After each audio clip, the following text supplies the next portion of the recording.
अस्सलामुअलैकुम फ्रेंड्स। मैं Khan Nazmi Sharif. Welcome to FH2 classes.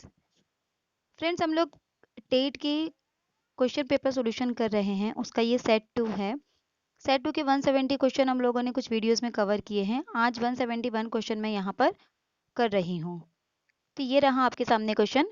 Complete the series by choosing right figure from the given choices. अब देखिए यहाँ पर ये जो फिगर दिए गए हैं, हमको इसकी सीरीज को कंप्लीट करना है। अब देखिए सीरीज में नंबर सीरीज के क्वेश्चन आते हैं, अल्फ़ाबेट सीरीज के क्वेश्चन आते हैं एंड फिगर्स के आते हैं।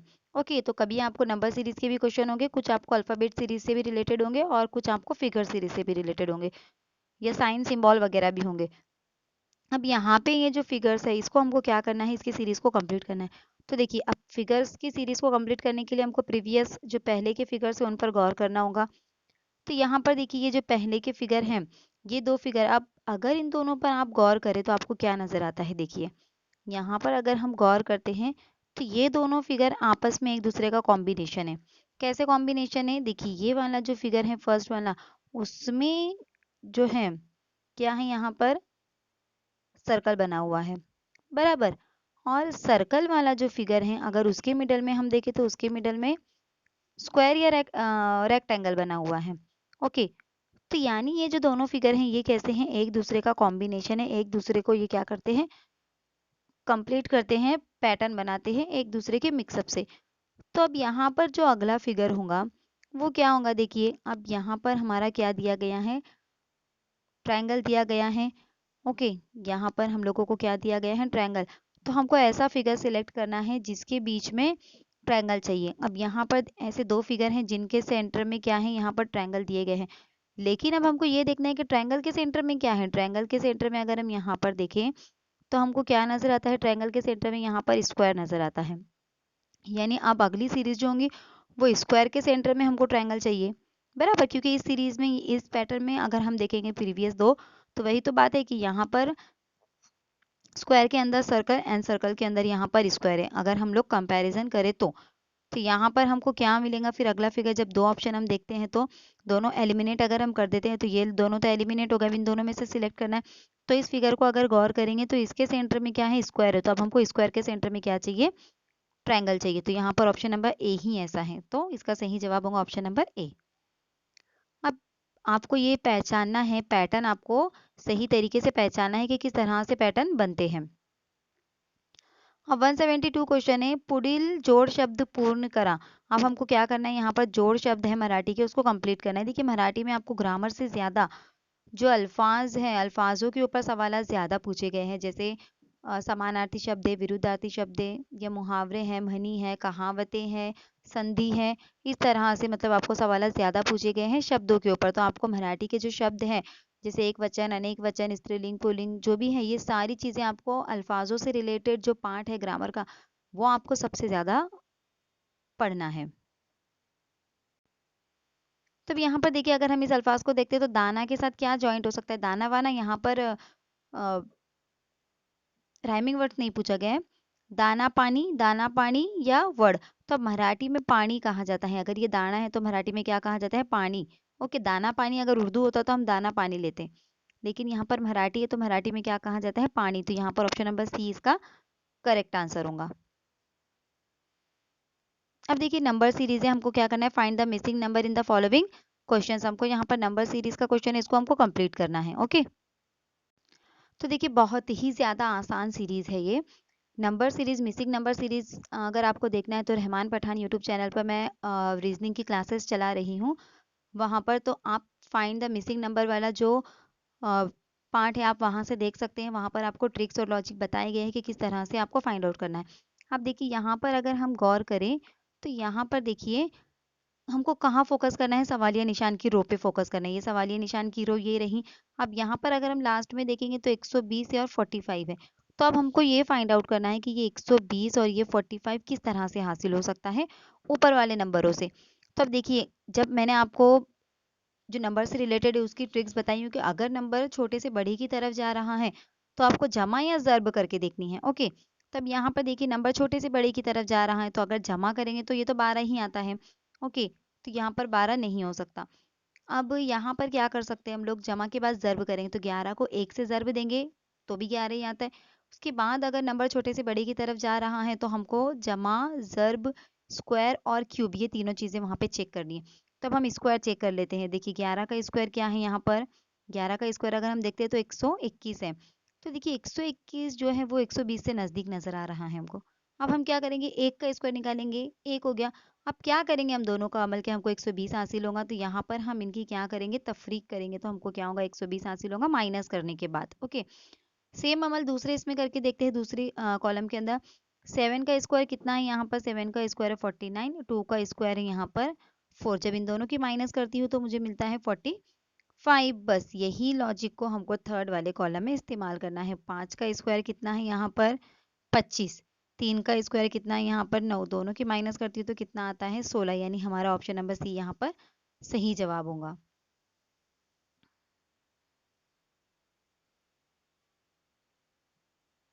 अब यहाँ पर देखिए हम लोग पहले सवाल देख लेते हैं। ये सवाल हमने इस तरह का सवाल पिछली वीडियोस में भी देखा है। तो हम क्या करेंगे, डायरेक्टली मेन सवाल क्या है ये देखेंगे।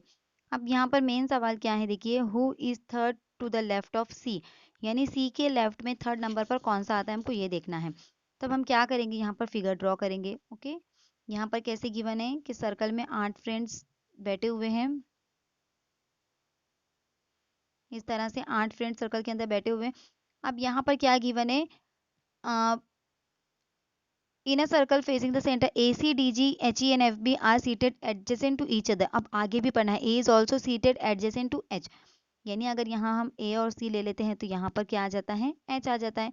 B is second to the right of H, और बी जो है, अब एच अगर मैं लेती हूँ, देखिए मैं इसको फिर से बनाती हूँ।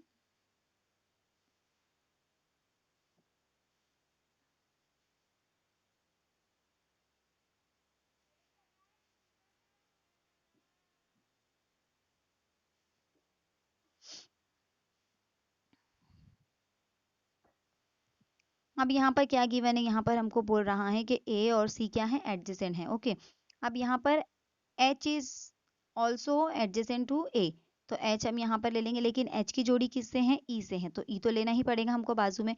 देखिए ये फिगर मैंने पहले की वीडियोस में भी ड्रॉ की हूँ। अभी जो लोग फर्स्ट टाइम देख रहे हैं ये फिगर उनके लिए है। अब यहाँ पर एच के बाद क्या है, ई है। Okay, adjacent to H. अब B is second to the right of H. जो स्पेशल इंस्ट्रक्शन होती है ना, आपको वो सबसे पहले रीड करनी है, क्योंकि उसकी वजह से पूरा फिगर गलत हो सकता है। ओके, अब यहाँ पर क्या कंडीशन है कि B is second to the right of H. अब अगर एच के राइट में हम जाते हैं तो ये एच का लेफ्ट हो जाएगा, ये एच का राइट हो जाएगा। तो बी कैसा है, वहां से सेकेंड है, तो फर्स्ट तो ई हो गया, तो यहाँ पर इसका सेकेंड क्या आ जाएगा, बी। लेकिन देखिए बी की जोड़ी किसके साथ गिवन है, एफ के, मतलब एफ हमको यहाँ पर लेना ही पड़ेगा क्योंकि दोनों एडजेसेंट है। अब डी और जी जो बच गए, इनके लिए कोई खास उन्होंने इंस्ट्रक्शन नहीं दी है, तो डी की जगह पर जी जो मैंने लिखी हूँ, इनको अल्टरनेट भी कर सकते हैं हम, कि सी के बाजू में डी भी आ सकता है और एफ के बाजू में जी भी आ सकता है। ओके, अब यहाँ पर सवाल क्या है, who is third to the left of C. C के लेफ्ट में अगर हम जाते हैं तो थर्ड कौन सा है। अब देखिए सी का फेसिंग इस साइड में है, बराबर। अगर हम इस डायरेक्शन में जाते हैं, इस तरह से अगर फेस करके हम बैठे हैं, तो ये हमारा राइट हो जाएगा, ये हमारा लेफ्ट हो जाएगा। लेकिन सी का फेस इस तरह से है ना, तो सी का राइट क्या हो गया, अभी उल्टा, ये सी का राइट हो गया, ये सी का लेफ्ट हो गया, क्योंकि सर्कल को फेस करके बैठे हैं वो। Seated in a circle facing the centre, बराबर, सेंटर की तरफ फेस करके बैठे हैं वो लोग। तो यहाँ पर देखिए सी जो है ये सेंटर की तरफ फेस करके बैठा है, ये सेंटर है, मतलब उसका फेस इस साइड में है। तो हम उल्टा एरो, देखिए एरो पर से अगर आप डायरेक्शन याद रखते हैं ना तो बहुत ही इजी जाता है, कि अगर हम इस तरह से एरो अगर बनाते हैं तो ये हमारा राइट होता है, ये हमारा लेफ्ट होता है, यानी जो हमारा राइट है वो और जो हमारा लेफ्ट है वो। लेकिन अगर एरो उल्टा हो गया तो डायरेक्शन भी उल्टी हो जाएंगी, तो आपको आसानी होती है इसके लिए। तो अब देखिए क्या पूछा है, लेफ्ट में क्या पूछा है, यहाँ पर थर्ड नंबर पे क्या आएगा। तो सी से फर्स्ट, सेकंड और थर्ड क्या है, यहाँ पर एफ आता है। तो देखिए हम देखते हैं कि एफ हमारा ऑप्शन है या नहीं यहाँ पर। तो ऑप्शन नंबर बी इसका करेक्ट आंसर होगा। देखिए ऑप्शन नंबर बी इसका करेक्ट आंसर है, एफ। तो उम्मीद करती हूँ ये आपको अच्छे से समझ में आ गया होगा कि किस तरह से हमको इसको ड्रॉ करना है, कौन कौन सी चीज़ें ध्यान रखनी है सीटिंग अरेंजमेंट के टाइम पर। जो स्पेशल इंस्ट्रक्शन नीचे दी जाती है पूरा सवाल पढ़ना है, और नीचे जो स्पेशल इंस्ट्रक्शन दी जाती है कि कौन किसके बाजू में नहीं आ सकता या सामने नहीं आ सकता, ऐसी जो स्पेशल चीज़ें हैं वो भी आपको फॉलो करनी है। सबसे पहले वही फॉलो करनी है आपको। ओके, और लेफ्ट राइट का तो बहुत ही ध्यान रखना है, उसके ऊपर से भी हमारा आंसर गलत हो सकता है। अगला सवाल है fill in the blank with the correct article. अब हमको यहाँ पर आर्टिकल को कंप्लीट करना है। Dash tall man whom you met last night is my uncle. अब यहाँ पर देखिए क्या कहा गया है कि डैश टॉल, यानी यहाँ पर आर्टिकल आएगा। Who made just last night is my uncle. अभी देखिए अगर जिस इंसान से आप पहले उसके बारे में बात कर चुके हैं और दोबारा अगर उसी इंसान के बारे में बात कर रहे हैं, या जिस इंसान से मिल चुके हैं, किसी की तरफ इशारा करते हुए, अगर किसी इंसान की तरफ इशारा करते हुए अगर आप बात कर रहे हैं, तो वहां पर जो है वो द का इस्तेमाल किया जाएगा। यानी अगर आप इशारा कर रहे हैं, जैसे द बॉय हु सी, या the boy who give you flowers is my student, जो भी ऐसे हो सकता है। मतलब अगर हम किसी की तरफ इशारा करते हुए बात कर रहे हैं तो क्या होगा, उसको हम कहाँ कौन सा आर्टिकल से वो करेंगे, द से उसका द इस्तेमाल किया जाएगा वहां पर। ओके। अ पता है सिंगुलर के लिए, एन आपको पता है वो भी सिंगुलर के लिए, लेकिन वॉवेल से पहले। और नो आर्टिकल यहाँ पर नहीं हो सकता। आर्टिकल नहीं होने के भी कुछ रूल्स है, ये भी हम लोग देखेंगे। Which of the following passes through India. अब इंडिया से कौन सा पास गुजरता है। अभी ज्योग्राफी से रिलेटेड क्वेश्चन है। क्या इंडिया के अंदर से इक्वेटर जाता है, ट्रॉपिक ऑफ कैप्रिकॉर्न जाता है, प्राइम मेरिडियन जाता है, या ट्रॉपिक ऑफ कैंसर जाता है, कौन सा जाता है इंडिया से। तो देखिए इंडिया से जो जाता है वो ट्रॉपिक ऑफ कैंसर जाता है। खते सरतान हमारे इंडिया से गुजरता है। अब यहाँ पर हमको क्या करना है, यहाँ पर कुछ इंस्ट्रक्शन दिए गए हैं। अब स्टेटमेंट है, इस स्टेटमेंट के हिसाब से जो कंक्लूजन है वो सही है या नहीं, हमको ये फाइंड आउट करना है कि कौन सा कंक्लूजन, एक या दो, या दोनों भी गलत है, या दोनों भी सही है, वो हमको देखना है। देखिए पूरा सवाल आपको पढ़ने की जरूरत नहीं है, अगर आपको पता है क्या यहाँ पर मेन सवाल क्या गिवन है। ओके, क्योंकि इतना बड़ा सवाल पढ़ने में आपका बहुत टाइम वेस्ट होगा, और इतना टाइम नहीं रहता है हमारे पास। अब देखिए यहाँ पर क्या सवाल है कि P जो है वो ग्रेटर और इक्वल है Q के, और Q जो है वो छोटा है R से। ओके, और इज इक्वल टू क्या दिया है, यहाँ पर M दिया गया है, बराबर। अब उसके बाद क्या गिवन है कि R जो है वो बड़ा है किससे, F से। अब कंक्लूजन क्या निकलता है यहाँ पर, देखिए क्या M बड़ा है P से या इक्वल है। तो M और P, देखिए यहाँ पर M और P को अगर हम देखते हैं तो इनमें कहीं भी कोई भी हमको कनेक्शन नजर नहीं आता है, तो कंक्लूजन नंबर 1 तो रॉन्ग हो गया। अब यहाँ पर देखिए क्या R जो है वो P से बड़ा हमको नजर आ रहा है, कि यहाँ पर हमको कंपेयर करना है। अब R P से बड़ा नजर आ रहा है, कि देखिए यहाँ पर R है, यहाँ पर P है। तो अब अगर हम देखते हैं Q कैसा है, देखिए Q मिडल में है, Q से हम कंपैरिजन कर सकते हैं, Q मिडल में है, Q कैसा है, R से छोटा है, और Q कैसा है, P से भी छोटा है, बराबर। Q R से भी छोटा है, Q P से भी छोटा है। Q का कनेक्शन तो बता दिया गया है, लेकिन यहाँ पर P और R को हम स्पेसिफाई नहीं कर सकते कि दोनों में से बड़ा कौन है छोटा कौन है, क्योंकि दोनों से भी Q कैसा है, Q छोटा है दोनों से भी। लेकिन P और R का यहाँ पर कोई भी कंपैरिजन नहीं किया गया है, तो ना ही कंक्लूजन 1 और ना ही कंक्लूजन 2 यहाँ पर करेक्ट होते हैं। तो नन ऑफ दीज इसका आंसर आएगा।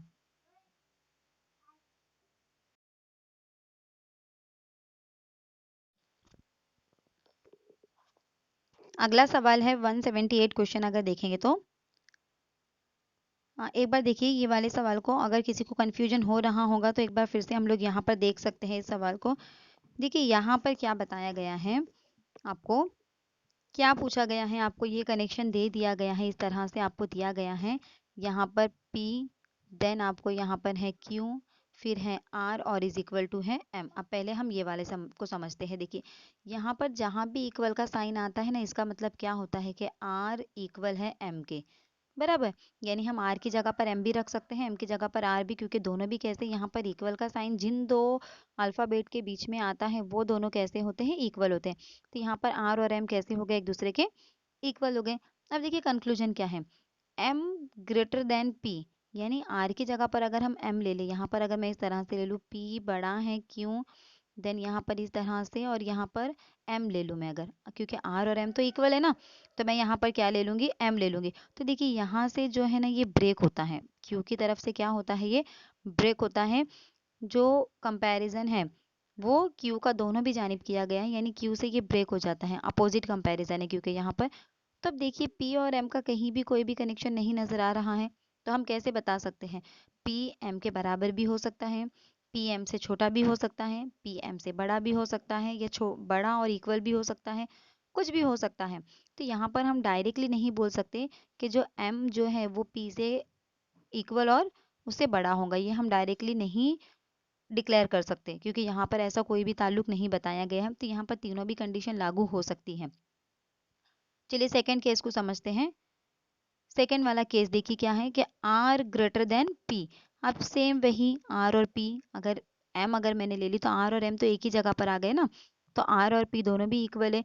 तो जो रूल R के लिए फॉलो होगा वही रूल M के लिए फॉलो होगा। तो सेम वही बात आ जाती है यहाँ पर कि Q की वजह से क्या हो गया है, वो ब्रेक हो गया है, उनका जो कंपैरिजन है वो ब्रेक हो चुका है, बराबर। इसकी वजह से P और R में किसी भी तरह का कोई भी खास ताल्लुक हमको नहीं बताया गया है। कुछ भी कंडीशन हो सकती है, बड़ा भी हो सकता है, छोटा भी हो सकता है, इक्वल भी हो सकता है। तो हम डायरेक्टली ये कंक्लूड नहीं कर सकते, ये नताइज हम नहीं निकाल सकते। तो ना ही एक ना ही दो यहाँ पर सही होंगे। अब सवाल नंबर 178 जो है, ये मैथमेटिकल रीजनिंग का सवाल है, जो कि हम मैथ्स वाली वीडियोस में कवर कर लेंगे इसको।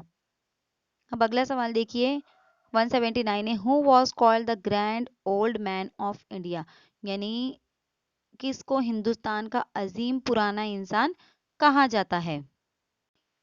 तो यहाँ पर ऑप्शन है महात्मा गांधी, सॉरी, महात्मा गांधी, बाल गंगाधर तिलक, लाला लाजपत राय और दादा भाई नौरोजी। तो देखिए बहुत से लोगों को महात्मा गांधी और दादा भाई नौरोजी में कंफ्यूजन होगा। तो महात्मा गांधी जो थे उनको बापू कहा जाता था। हमने कहीं भी सुने हैं क्या उनको ओल्ड मैन कहा जाता था, या उनको पुराना अजीम इंसान कहा जाता था? उन्हें महात्मा गांधी जी जो थे इनको बापू कहा जाता था। और दादा भाई नौरोजी, जो नौरोजी थे उनको कहा जाता था, जो अजीम पुराना इंसान है वो दादा भाई नौरोजी को कहा जाता था। ओके। अब यहाँ पर ये हमको नंबर सीरीज में से ऑड या रॉन्ग नंबर को हमको यहाँ से निकालना है। तो देखिए यहाँ पर अगर हमको गलत नंबर को पहचानना है, रॉन्ग नंबर को अगर हमको यहाँ से निकालना है, तो सबसे पहले तो हमको सीरीज को समझना होगा। तो देखिए नंबर सीरीज की जो ट्रिक है वो क्या है कि आपको ये देखना है कि नंबर छोटे से बड़े की तरफ जा रहा है या बड़े से छोटे की। तो नंबर तो यहाँ पर कैसे जा रहा है, छोटे से बड़े की तरफ, 6, 12, 36। अब ये देखना है कि धीरे धीरे बढ़ रहा है या तेजी से। तो अगर हम गौर करेंगे तो नंबर काफी तेजी से यहाँ पर इंक्रीज हो रहा है। 6 के बाद 12, 12 के फौरन बाद 36, 36 के फौरन बाद 144, यानी नंबर काफी तेजी से यहाँ पर क्या हो रहा है, बढ़ रहा है। तो देखिए नंबर जब छोटे से बड़े की तरफ जाता है तो 3 या 4 रूल अपनाए जाते हैं। एक तो जमा की जाती है, या तो फिर वहां पर ज़र्ब का अमल हो रहा होता है, या तो स्क्वायर, या तो वहां पर क्यूब का इस्तेमाल किया गया है। तो अब देखिए यहाँ पर अगर हम देखेंगे तो जमा तो नहीं हो सकती, क्योंकि डायरेक्ट इतने बड़े बड़े नंबर हासिल हो रहे हैं यहाँ पर। तो हम क्या करेंगे, ज़र्ब करके देखेंगे। तो 6 से 12 तक पहुंचने के लिए कितने का ज़र्ब किया गया, देखिए यहाँ पे मैं लिखती हूँ 6 है, फिर 12 है, फिर कितना है,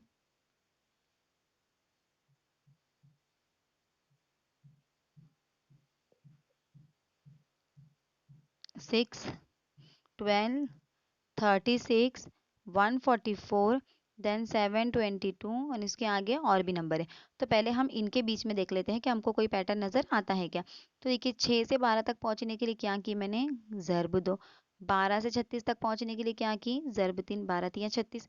36 से 144 तक पहुंचने के लिए हमने ज़र्ब 4 किए। यानी हमको ये समझ में आ रहा है कि यहाँ पर मल्टीप्लाई बाय, यहाँ पर सपोज 6 होगा, तो 6 इंटू यहाँ पर 1 किया गया है। 6 इंटू 1 करने के बाद 6 ही आता है, फिर 6 इंटू 2 करने के बाद 12 आता है, फिर उसके बाद 12 इंटू 3 करे तो 36 आता है, 36 इंटू 4 करे तो 144 आता है। यानी अब हमको यहाँ पर 144 को क्या करना पड़ेगा, 5 से मल्टीप्लाई करना होगा। तो 720 आता है क्या, हम वो देखेंगे। तो 144 को जब मैं 5 से मल्टीप्लाई करती हूँ तो ये हो जाता है 5 चौक 20। देखिए यही समझ में आता है कि यूनिट प्लेस पे तो यहाँ पर 0 आ रहा है, यहाँ यूनिट प्लेस पे क्या है, 2 है, मतलब यही कहीं गड़बड़ है। तो चलिए हम इसको क्रॉस चेक कर लेते हैं। तो देखिए 144 को अगर 5 से हम मल्टीप्लाई करते हैं तो 5 चौक 20 के 0 हासिल के आए 2, 5 फोर जा कितने होते हैं 20, 20 में 2 मिला है तो 22 के 2, कैरी अगेन 2, 5 वन जा 5 और 2 7। देखिए यहाँ पर क्या आना चाहिए था, फिर 72 आना चाहिए था, लेकिन यहाँ पर 722 2 आ गया, यानी कौन सा गलत हो गया यहाँ पर, रॉन्ग कौन सा हो गया यहाँ पर, 722। आप चाहें तो 720 को 6 से मल्टीप्लाई करके देखिए कि 4320 आता है क्या। तो देखिए 720 को हम क्या करेंगे, 6 से मल्टीप्लाई करेंगे, 600, 6 2 ज़ा 12, कैरी 1, 6 7 ज़ा कितने होते हैं 42, 42 में 1 मिलाए तो 43, देखिए आ गया ये 4320। तो इस तरह से ये जो है मल्टीप्लाई बाय 2, मल्टीप्लाई बाय 3, 4, 5 इस तरह से सीक्वेंस में मल्टीप्लाई की गई है। तो उस हिसाब से यहाँ पर 722 की जगह पर 720 आना चाहिए था, 720, तो जो रॉन्ग हो गया वो 722 हो गया यहाँ पर। ओके, तो इसका जो करेक्ट आंसर होगा वो ऑप्शन नंबर सी होगा। अब देखिए how many types of special needs childrens are there, यानी खुसूसी ज़रूरियत वाले बच्चों की कितनी किस्में यहाँ पर बताई गई है। देखिए ये सीडीपी से रिलेटेड है। ओके, तो यहाँ पर इनके जो टाइप ये 4 बताए गए हैं कि खुसूसी ज़रूरियत वाले बच्चों की कितनी किस्में हैं, यहाँ पर 4 हैं। ओके, जैसे कि वो विजुअली इम्पेयर्ड होते हैं, फिजिकली चैलेंज बच्चे होते हैं, मेंटली चैलेंज, इस तरह से कुछ इनकी 4 किस्में हैं जो खुसूसियत वाले बच्चे, स्पेशल चाइल्ड जिन्हें कहा जाता है। तो इनकी 4 मेन अहम किस्में हैं, उसके बाद उनकी सब टाइप्स हो सकते हैं। देखिए क्वेश्चन नंबर 182 है, रिलेशन से रिलेटेड है ये। देखिए क्या सवाल है, Rajiv is the brother of Arun. अब देखिए राजीव और अरुण में क्या ताल्लुक है, राजीव और अरुण ये क्या है, ब्रदर है, एक दूसरे के क्या है, ये ब्रदर है। ओके, अब उसके बाद Sonia is the sister of Sunil, Sonia है ये और ये सुनील है, क्या है ये, इसकी सिस्टर है। ओके, क्या हो गई, ये इसकी सिस्टर हो गई। अब आगे क्या है, Arun is the son of Sonia. अब अरुण और सोनिया में भी यहाँ पर ताल्लुक है। अरुण और ये जो सोनिया है ये क्या है, अरुण सोनिया का क्या है, सन है, यानी बेटा है, और ये इसकी क्या है, मदर है। ओके, ये इसकी मदर है, ये इसका बेटा है। तो देखिए राजीव जो है वो अरुण का भाई है, अरुण जो है वो सोनिया का बेटा है। इसका मतलब क्या हो गया कि राजीव और अरुण दोनों भी क्या हो गए, सोनिया के बेटे हो गए, बराबर। और सुनील जो है वो सोनिया का भाई है ना, तो राजीव और अनिल का कौन हुआ, वो मामा हुआ। तो इस हिसाब से जो राजीव है वो सुनील का क्या लगा, तो भांजा। तो यहाँ पर इसका करेक्ट आंसर क्या होगा, भांजा होगा। तो देखिए यहाँ पर ऑप्शन नंबर डी इसका करेक्ट आंसर है, नेफ्यू या भतीजा या भांजा हम बोल सकते हैं। ओके,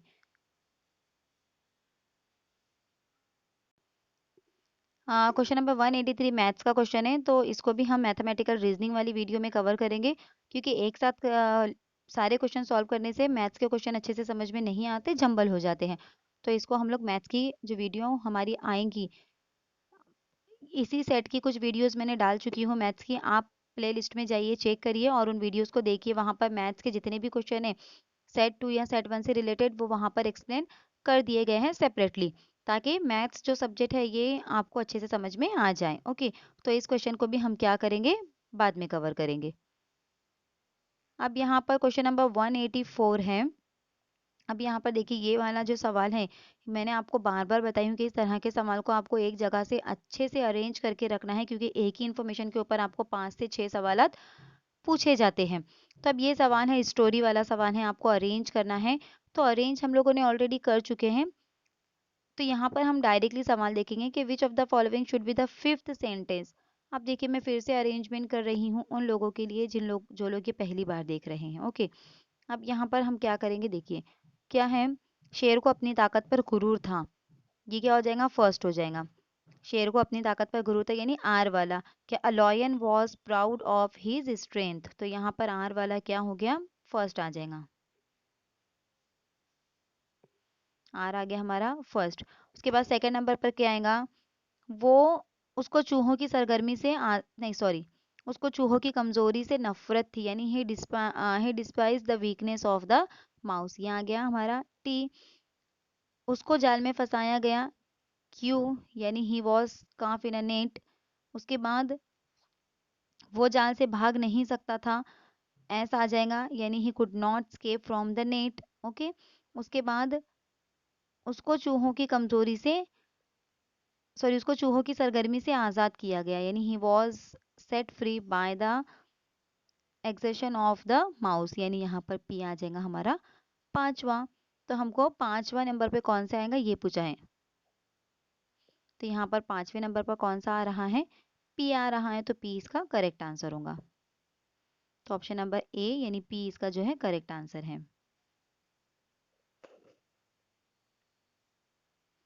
अब क्वेश्चन नंबर 185 है, the plants that have trunk and can stand straight are called as, यानी ऐसा प्लांट जिसकी ट्रंक यानी जिसको तना होता है और जो सीधे खड़े रह सकते हैं उनको हम क्या कहते हैं, श्रब्स कहते हैं यानी झाड़ियाँ, जड़ी बूटियाँ कहते हैं। क्रीपर्स तो बेल को जो बेल होती है बेल को तो तना नहीं होता है, वो स्ट्रेट नहीं खड़े रह सकते, इसके लिए वो दूसरों का सहारा लेते हैं। यानी अगर हम बेल को देखें, क्रीपर्स को देखें, तो वो किसी दरख्त की तने से आपको कुछ इस तरह से लपटे हुए नजर आएंगे, कोई भी या टहनी से आपको बेल जो है वो इस तरह से फोल्डिंग नजर में आएंगी, लेकिन बेल जो है वो खुद अपने आप खड़े नहीं रह सकती, या उसको हम ट्री कहेंगे। हर्ब्स जो है, हर्ब्स भी कैसी होती है, नाजुक होती हैं। श्रब्स जो होती है छोटी छोटी झाड़ियाँ होती हैं। ओके, तो इनका तना भी इतना मजबूत नहीं होता है। अगर हम तने की बात करें तो सबसे ज्यादा मजबूत तना यहाँ पर किसका होता है, ट्री का होता है। ओके, तो इसका आंसर जो आएगा वो ट्री आ जाएगा। तो आज की वीडियो में इतना ही कवर करते हैं। बाकी के जितने भी क्वेश्चन हमारे बचे हैं, 185 क्वेश्चन इस सेट के हो चुके हैं। मैथ्स के क्वेश्चन अलग से वीडियो में मैं करवा रही हूँ। हमारे पास अभी 200 में से 185 क्वेश्चन सेट नंबर 2 के कंप्लीट हो गए हैं। बाकी के जो 15 क्वेश्चन है हम इंशाल्लाह ताला आने वाली अगली वीडियो में उसको कवर कर लेंगे। अगर आपको ये वीडियो अच्छी लगी तो लाइक कीजिए, शेयर कीजिए, दूसरों को भी बताइए, ताकि दूसरों का भी इससे फ़ायदा हो।